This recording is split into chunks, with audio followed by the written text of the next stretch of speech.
Je vous assure que la question de la formation et de l'enseignement de l'architecture, ce n'est pas une question évidente.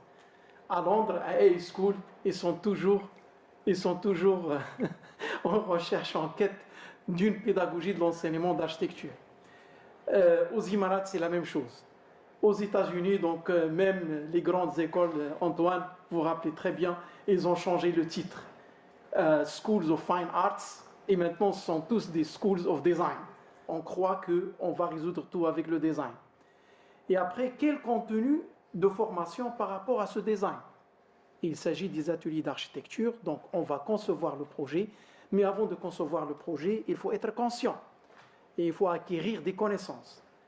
Bon, pour ne pas tarder, je ne vais pas présenter les choses administratives et tout ça pour vous alourdir, je vais passer directement à ce slide. Avant de venir à l'ENA, j'ai essayé de faire une sorte de benchmark. Je suis lauréat de l'ENA, donc je sais très très bien le contenu de la formation parce que quand même j'ai passé 6 ans en tant qu'étudiant. Et après mon passage aux Émirats, donc j'ai commencé à faire sorte de comparaison entre les différents contenus d'enseignement dans les grandes écoles d'architecture, la région MENA, l'Afrique du Nord et Moyen-Orient. La découverte, elle est un peu choquante. Pourquoi choquante? Parce qu'il ne faut pas oublier qu'il y a des programmes d'architecture qui sont liés à des systèmes, comme des systèmes américains. Donc on a l'accréditation NAB, NAAB, et on a l'accréditation ABIT, American Board of Engineering and Technology, et tous les pays de Golfe suivent ces accréditations. Puis il y a des accréditations de RIBA, Royal Institute of British Architects, il y a bien sûr le professeur Chaoui, il est très bien sûr informé, il contribue à l'accréditation de l'Union internationale des architectes. Et puis cette formation à l'ENA, c'est une formation qui a été développée par des professeurs, des professionnels qui ont démarré cette ENA. Ils ont étudié en France, en Europe, de retour, ils ont essayé de monter un modèle. À mon arrivée, ce qu'on avait, c'était une sorte de plaquette pédagogique. On avait une plaquette. Bien sûr, ça ne veut pas dire qu'il n'y avait pas de réflexion. À l'époque de ces Chorfi, il y avait toute une réflexion à l'échelle nationale pour réfléchir autour de la formation en 2000-2001. Il y avait pas mal de réformes. Mais le problème, quel modèle à suivre? Et d'ailleurs, avec CDP, on discute cette question de modèle. Est-ce qu'on va emprunter un modèle prêt, comme les pays du Golfe, et comme vous pouvez le voir, le numéro 4 et le numéro 8, donc Sultan Qaboos, c'est le numéro 4, le programme d'architecture à l'université Sultan Qaboos, Sultanat Oman, et puis le 8, c'est l'université des Arabes Unis, donc ce sont deux modèles qui suivent le modèle ABIT, American Engineering and Technology. Comme vous voyez, l'élément principal, c'est l'élément ingénierie. Donc on opte pour un profil architectural engineer. Donc c'est un architecte qui est plutôt ingénieur, mais il sait un peu du design, un peu de la conception. Mais cette philosophie, elle est un peu dangereuse, parce qu'aux États-Unis, qui a fait l'accréditation ABIT? Ce sont les ingénieurs civils. Pour contrecarrer ce pouvoir individualiste de l'architecte, donc il faut qu'on crée un profil, et peut-être aussi avec les exigences que Antoine a parlé, bien sûr des exigences numériques, technologiques et tout ça.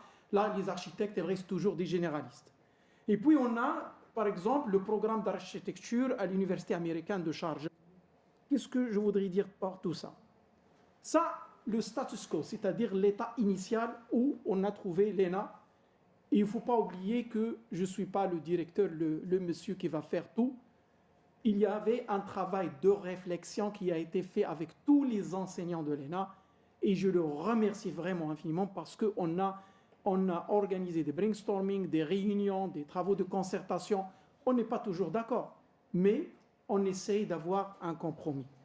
L'état des lieux, et il faut dire aussi que les cours qui suivent ces pourcentages, il y a des cours qui n'étaient pas enseignés. C'est-à-dire ils sont sur la plaquette, est-ce que vraiment ils sont enseignés, quel prérequis, quel co-requis, est-ce qu'il y a des alignements entre les cours et les objectifs de la formation? Bref, c'est ça comment était la situation.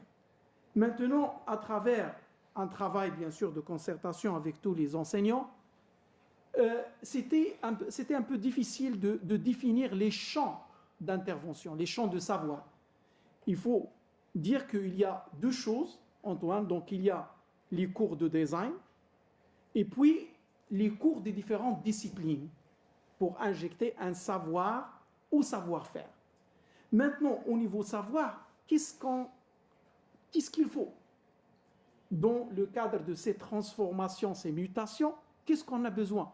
Parce qu'on a une plaquette obsolète, donc il y a des cours qu'on ne peut pas enseigner maintenant, il y a des cours qu'on doit amener, et il y a des cours qu'on doit modifier. Et c'est pour cela qu'on a opté à organiser la formation autour de ces unités qu'on a appelées l'unité d'enseignement, de recherche et d'expertise. Et on croit que l'enseignant à l'ENA, il est soit un enseignant, donc il est spécialiste de la pédagogie, il fait de la recherche, mais on nie pas que l'école, il y a aussi des enseignants qui viennent de la pratique professionnelle. Et c'est ça l'histoire de l'ENA. L'histoire de l'ENA était des confrères, des consoeurs qui pratiquent la profession et viennent pour enseigner le projet d'architecture. Donc les unités qui ont été définies, donc il y a l'histoire et théorie de l'architecture, il y a bien sûr l'expression artistique, modélisation et simulation, et on a, comme Antoine a bien sûr l'a souligné, donc les questions de dessin. Avant, pourquoi on avait 6 ans? On avait des ateliers d'art plastique, avec tous mes respects des professeurs d'art plastique. On devait savoir dessiner, faire les perspectives. Je joue pourquoi? Parce que le bébé, donc il faut le faire apparaître. Donc les outils d'expression, on devait avoir les techniques de dessin et d'expression pour faire sortir de l'abstrait ce projet. Maintenant, avec sur CAD, AutoCAD 3D Max, donc on a toutes les possibilités de transformer un plan en 3D rapidement, le bébé est là. Mais cette rapidité, il y a aussi une frustration. Est-ce qu'on est outillé en matière de conscience sur le social, l'environnemental, le technique et tout, pour avoir cet état de maturité pour passer à l'expression numérique? Donc, ce deuxième unité, c'est sur ces problématiques. Il ne faut pas oublier, comme a été mentionné, maintenant on ne parle plus de CAD et AutoCAD, CAD Computer et de Design, mais on parle plutôt d'Augmented Reality. Donc, on parle maintenant de l'environnement, Maya Programme, avec toutes les animations. On peut même faire le tour à travers le projet et le simuler d'une manière réelle. Donc, ça, c'est une chose très très bien. Et bien sûr, avec le BIM, le Building Information Management, on peut aller même à l'exécution et retourner vers la conception pour corriger les erreurs. Et on sait très très bien les petits croquis. Et après, lorsqu'on passe à l'exécution, il y a beaucoup de problèmes. Troisième unité, c'est donc connaissance du contexte de culture et du patrimoine. Cette unité n'existait pas à l'ENA. On avait des cours, mais des cours de patrimoine. Dr Mohamdi, il est là. Donc, mais des cours limités. Un seul atelier en 5e année qui enseigne le patrimoine.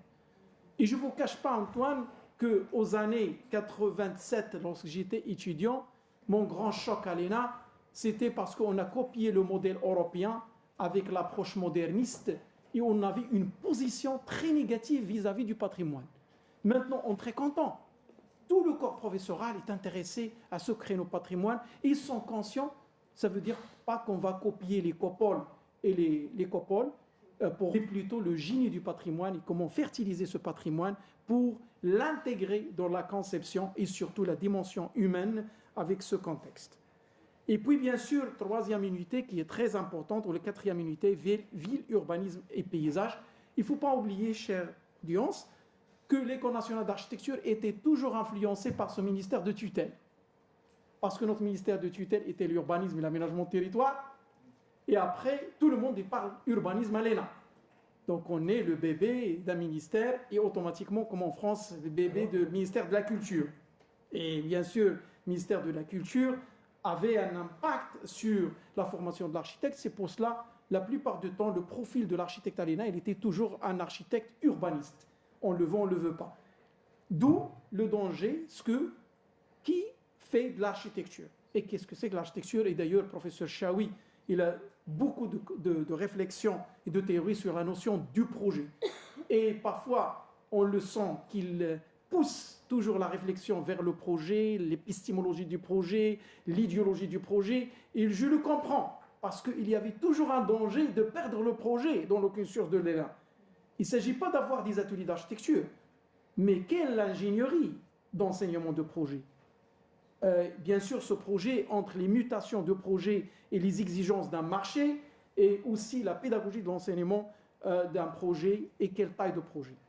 Et puis, bien sûr, le paysage. Dr Iman est là, je la remercie en tant que directrice adjointe des affaires pédagogiques. Il est aussi paysagiste, architecte, docteur, spécialiste en paysage. On avait pas mal de discussions. Le paysage comme la durabilité. Maintenant, comme on dit, sustainability is a sexy word, buzzword. Chacun parle maintenant de durabilité. Qu'est-ce que tu fais, durabilité? Qu'est-ce que tu fais? D'accord, énergie. Donc, parce que c'est une tendance. La même chose pour le paysage, mais je suis très content que le concept paysage, aux États-Unis, on sait très très bien, on avait quelqu'un à peine, il était comme sorte de secte. Parce que les paysagistes, ils ont développé des programmes et après, ils ont dit non, le profil paysagiste, c'est différent de l'architecte. Et puis on a un troisième concurrent, ce n'est pas l'ingénieur, il y a maintenant l'ingénieur, l'architecte et bien sûr le paysagiste. Il faut oublier les city planners aux États-Unis, c'est vraiment une sorte de dogme, de secte. Donc il y a toute une rupture entre les architectes, les city planners et tout ça. Donc le troisième volet, ville, urbanisme et paysage, c'est une unité très importante. Pourquoi?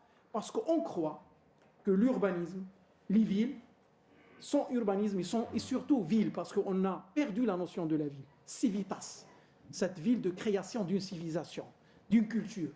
Maintenant, l'urbanisme de la quantité, l'urbanisme de l'ordre, l'urbanisme de la régulation, et revoir maintenant la ville en tant que véhicule qui va bien sûr avoir ce projet à l'intérieur de sa structure. Et d'ailleurs, Aldo Rossi, The Architecture of the City, ou l'architecture de la ville, c'est un bouquin très très fort. Et on n'est pas loin des Italiens parce que aussi ils étaient toujours pour cette question de l'intervention dans l'urbain pour concevoir le projet. Et d'ailleurs, le Grigotti, Antonio Grigotti, Inside Architecture. La cinquième unité, pour ne pas tarder. La cinquième unité, à l'ENA, l'ingénierie était même pas à 5%. Et ça, ce qui est grave. Ça, c'est grave. Donc, je vais vous montrer les pourcentages. 5%, c'est-à-dire qu'on est en train de former des architectes qui parlent de tout, mais lorsqu'on passe à la réalisation, il faut toujours un ingénieur civil pour fixer ce petit croquis qui est autour du parti architectural. Et c'est ça le problème. D'où l'importance de l'ingénierie.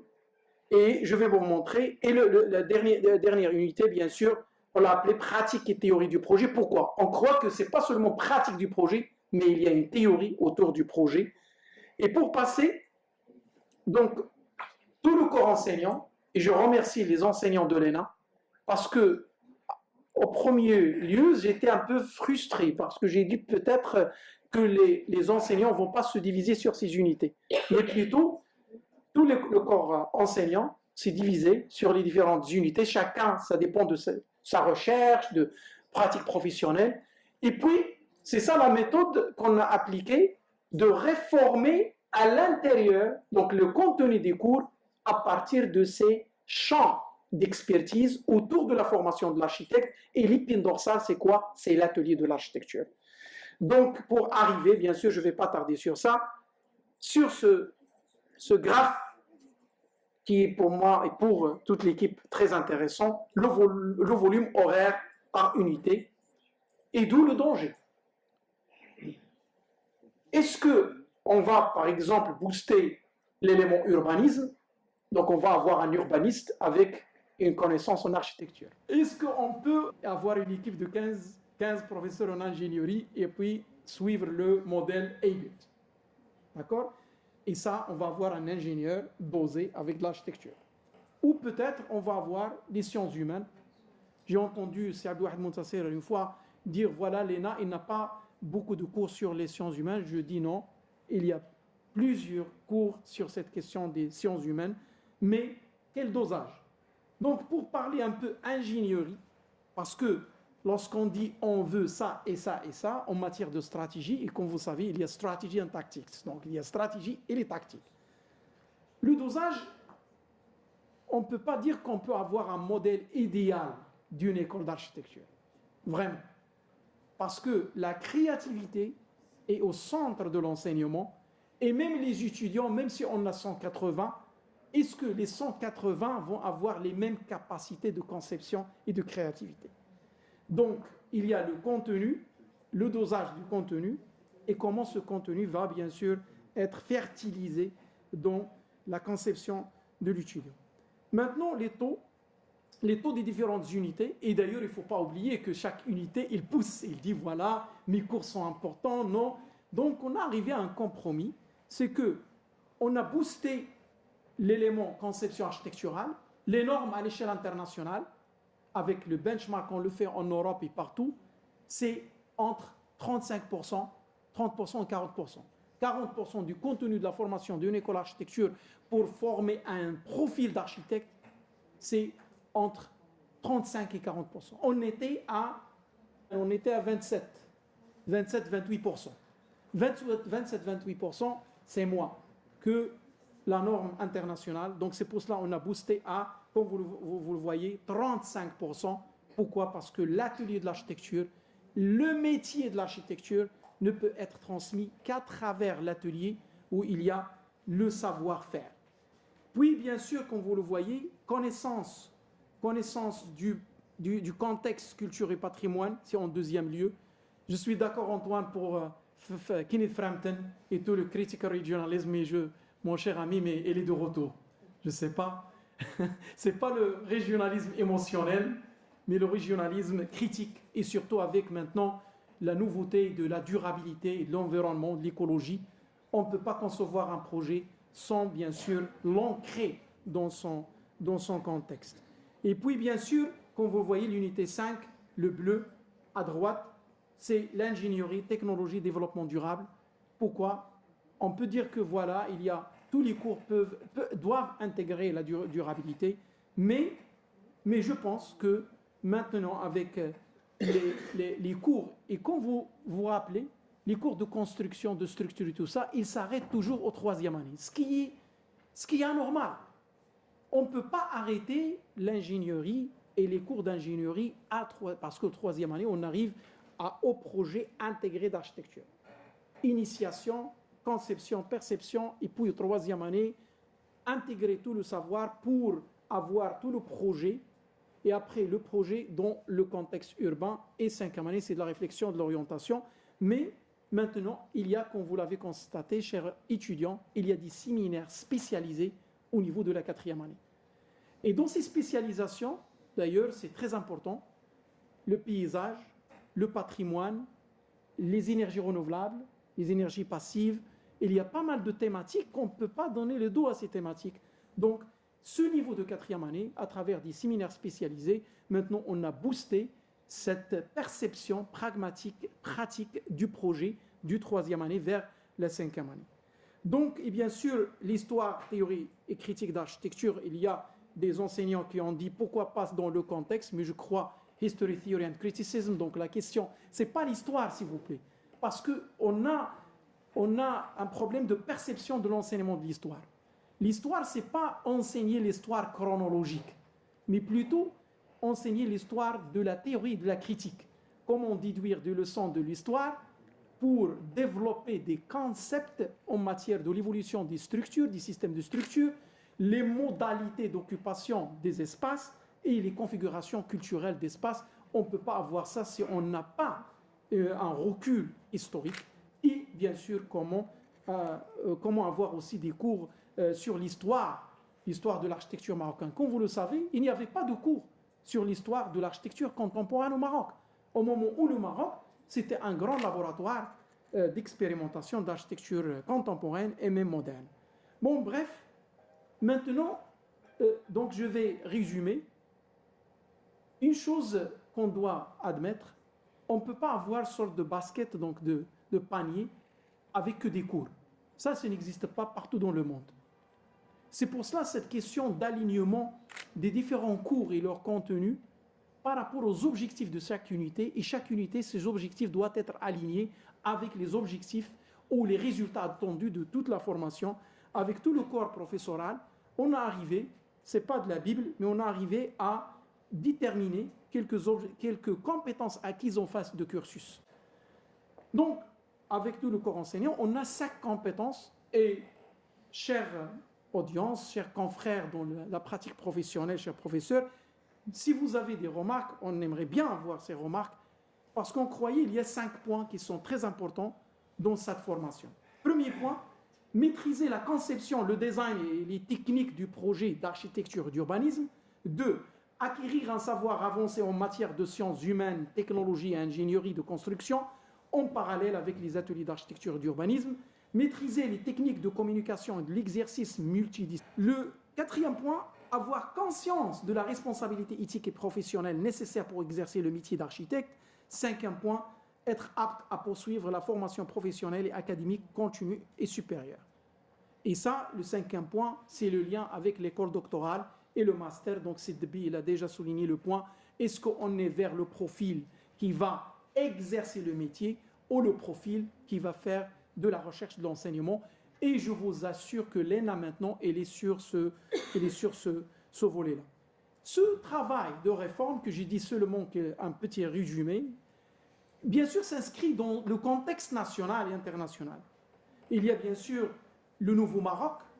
Maintenant, il ne s'agit pas de faire R+2 et il ne s'agit pas de faire un villa. Et vous vous rappelez bien, aux années 80, le grand projet de la ville, c'était le projet de la préfecture, ou c'était le projet de l'école. Maintenant, on a le méga projet de Bourgrag, on a le méga projet du port de Tanger, on a le méga projet des villes nouvelles, on a les méga projets de la station solaire de Ouarzazate. Où on est dans tout ça? Donc, il faut réfléchir, c'est-à-dire mutation de la taille, de la dimension du projet. Et puis, les grands chantiers socio-économiques, il ne faut pas oublier qu'on est un pays pauvre.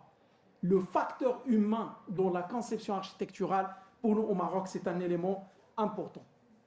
D'accord? Et la nouvelle charte de l'enseignement supérieur, la nouvelle loi 001 de l'enseignement supérieur, et parmi les contraintes que Sir Abdel a mentionnées, c'est cette question, par exemple, maintenant, on doit recruter des professeurs assistants. Et on a besoin des architectes qui ont un doctorat.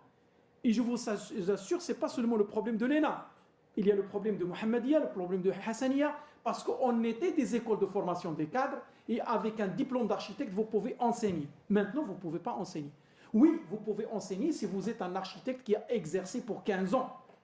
Peut-être pour 5 ans, mais il a fait des réalisations, un portfolio de projets pratiques. Donc, maintenant, la distinction entre ceux qui ont la pédagogie de projet et ceux qui font de la recherche scientifique, on doit, et d'ailleurs, ma discussion avec Antoine, elle était très intéressante, quel statut de l'architecte privé dans l'enseignement et comment on va reconnaître ce profil, parce qu'il faut le reconnaître. On est un métier libéral et d'ailleurs la formation doit être autour de la profession, comme dans le système de l'artisanat. Donc, pour ne pas tarder, rapidement, le dernier slide, et je vais me taire. Donc, ça, dans le programme de développement de l'ENA, la première des choses, c'est de passer du statut de l'école des cadres à l'école de l'enseignement supérieur et de la recherche par un arrêté ministériel. Donc, c'est officiel.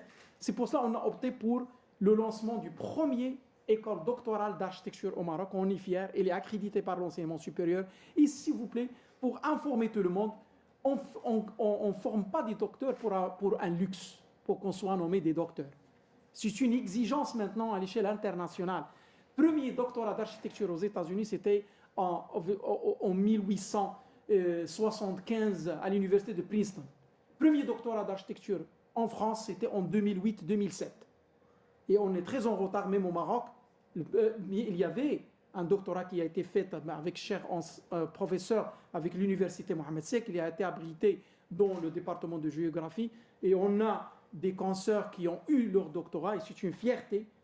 Et d'ailleurs, c'est pour cela on a un certain nombre de docteurs en géographie, mais ils sont des architectes. Et bien sûr, avoir les deux disciplines, c'est un add, c'est un ajout. Bon, bref, pour terminer maintenant, l'ENA a opté pour 4 axes en matière de l'école doctorale. l'histoire et théorie critique de l'architecture, fondements épistémologiques et méthodologiques de l'architecture, composition et modélisation du projet architectural et urbain, soutenabilité en architecture et urbanisme. Et bien sûr, ces thématiques ne sont pas figées, ils sont ouverts. Et la dernière des choses, comment transformer l'ENA d'une école de techniciens et de cadres à une école d'enseignement supérieur. C'est pour cela qu'il faut avoir la formation de base et graduate studies, donc le master, les diplômes supérieurs du patrimoine, et puis le doctorat en architecture. Donc c'est ça la nouvelle structure de l'ENA. Il y a tout le cycle qui est complété. Pourquoi on fait ça? Pour que l'ENA reste une école de référence à l'échelle nationale. Et je réponds, c'est Abdel Fattah Debbi. On n'est pas contre les écoles privées, mais l'ENA doit jouer son rôle en tant qu'école de ressources. Je suis fier d'avoir ces réflexions scientifiques autour des candidats et des sujets du doctorat maintenant à l'école doctorale. Et je vous assure, c'est une fierté parce que c'est un avancement de la réflexion autour de l'architecture et ses métiers. Et c'est pour cela, même en matière d'infrastructure, comme vous l'avez vu, le nouveau bâtiment, elle est bien sûr organisée autour de cette structure d'une grande école de ressources. On doit avancer beaucoup de chantiers, c'est pas facile, parce qu'on dit tout le temps au César, l'art est difficile, mais la critique est facile. Je vous remercie. Et maintenant...